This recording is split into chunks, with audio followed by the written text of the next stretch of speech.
Nobody would ever confuse Bryce Mitchell with a rocket scientist. Over the years, he's built a reputation of saying questionable things and falling for every conspiracy theory that hits his Facebook algorithm. There was the time where he told everyone that he doesn't believe in seatbelts. I personally don't like him because I think, what if you got to jump out of the car and roll, duck and roll?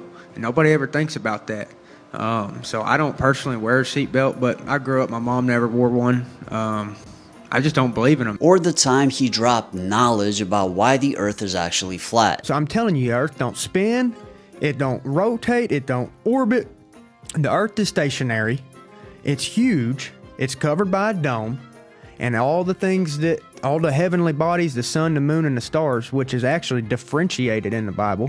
NASA don't differentiate the sun and stars. They tell you that they're the same thing. Totally different things. Or the time where he almost lost his nuts because they got tangled up in his drill. And while I was holding my board up, the drill went off. It tangled up my testicle, my left one. Oh. I mean, I was worried, but then I looked, it was still there.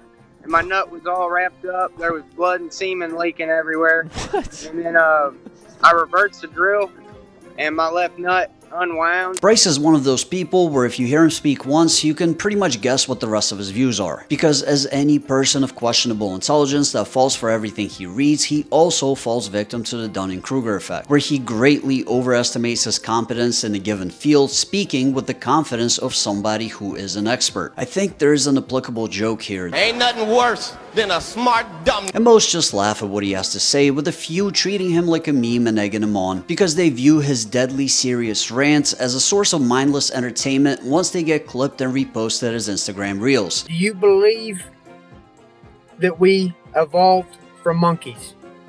Yes or no? Yes or no? Yes. Bullshit! It's bullshit! It's bullshit! It's a lie from Satan! It's a lie from Satan, brother! We are the apex predators! We are made in the image of God. But then there are those that take him a little too serious, like former UFC fighter Rolly Delgado that decided that he was going to start a podcast with him. And on the very first episode, he, along with what seems to be the entirety of the internet now, became witness to Bryce doing something that you're never supposed to do. Going forward and crashing out about the German guy with the mustache and his #1 ops. Because I honestly think that he was a good guy based upon my own research, not my public education indoctrination. I really do think before Hitler got on meth, he was a guy to go fishing with. He fought for his country. He wanted to purify it by kicking the greedy out that were destroying his country and turning them all into gays. They were gaying out the kids. They were queering out the women. They were queering out the dudes. They were, you know what her first surgery ever was? Happened to be in Germany before he took over. You know the books that everybody makes fun of burning? You know what the books was?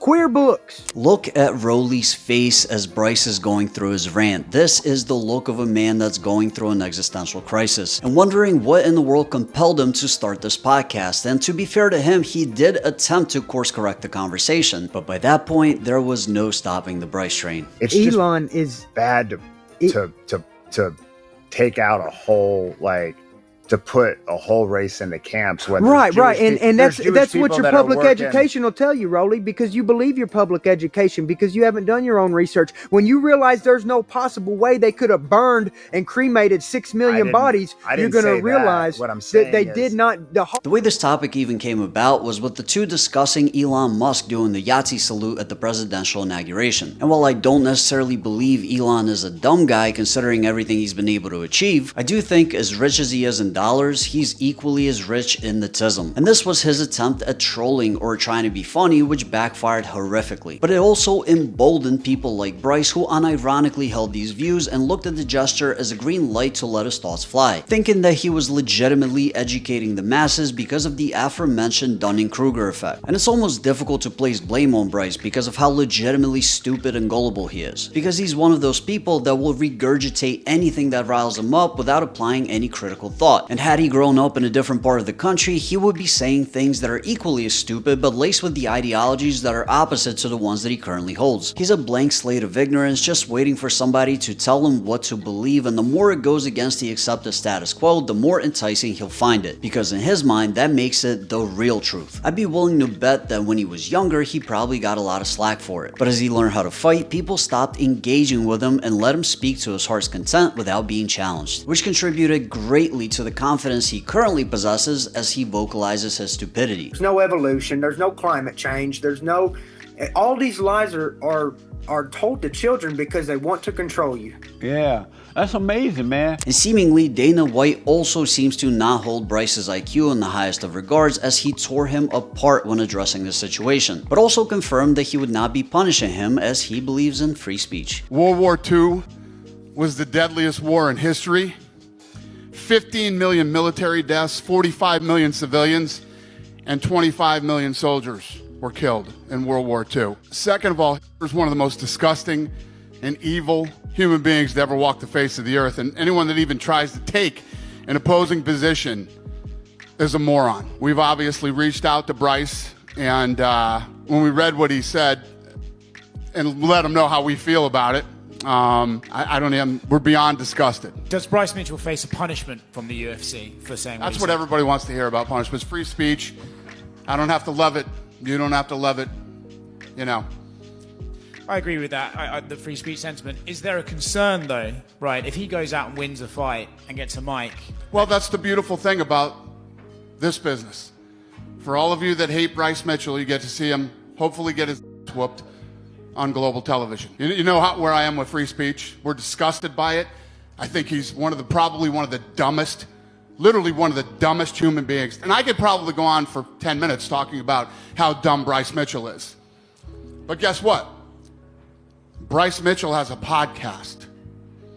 I believe this was episode 1. What a way to start. I actually agree with Dana here. A big reason for why people like Bryce exist is because for a long time, people were strong-armed into agreeing with certain opinions, under the threat of being harassed continuously and labeled something that would definitely ruin their lives socially and in some cases financially, even when what they were saying was objectively correct or not meant in a derogatory way. There were mobs of people just waiting to purposely misinterpret what was said in order to appear as virtuous as possible, even though they claimed to be participating in discussions. What they really did was sit people down, give them a talking to, and bully them into compliance. And eventually, this toxic, mandated political correctness led to people holding some pretty extreme views out of frustration and anger at being silenced. In fact, even though Dana talks a good game now, he wasn't exactly brave in 2013 when he fined Nate Diaz and suspended him for 90 days for something that he would have just called freedom of speech these days. One time I got fined for calling Brian Caraway a word that I'm not supposed to use, and he was like, but I didn't mean it like that. And they were on uproar, and they were like, well, you have to do a public apology. I think it was Dan White, but the UFC or somebody was like, you got to do a public apology, and I was like, no, I meant it. That was that. I'm not apologizing to nobody. And they're like, all right, well then it's a $20,000 fine. I'm like, damn. In order for Bryce Mitchell and people like him to fully comprehend how stupid their opinions are, they need to be exposed to the court of public opinion, where people can push back and tell them exactly what's wrong with their rhetoric. Because if you try to make them stop saying it just because, they'll take that as being correct and double down on their views. And even if you were to force Bryce into a public apology, it would obviously be disingenuous and made under the threat of being punished, which would then turn him into a victim and a martyr for his opinions. So I have to commend Dana, the UFC, and especially Ari Emanuel, the CEO of Endeavor and TKO, who happens to be Jewish, because I'm glad they're not punishing Bryce because he's dumb, but the fact that he's able to express that is a good thing. But that's just my opinion. Let me know what you think in the comments down below. Like the video if you liked it, and if you want to see more videos like this, hit the subscribe button and the notification bell next to it. And if you want to support this channel further, become a member by hitting the join button if you're on Android or desktop, or the link in the description if you're on iOS. Let's not forget that this is a guy who took a drill through his nutsack, then had to reverse it and put the drill back out of his. That's the level of stupid. But that's the world that we live in now. Dumb people who are really stupid and really ignorant, can have a voice. We don't have to agree with it. We don't have to like it. I'm giving you mine and the UFC's position.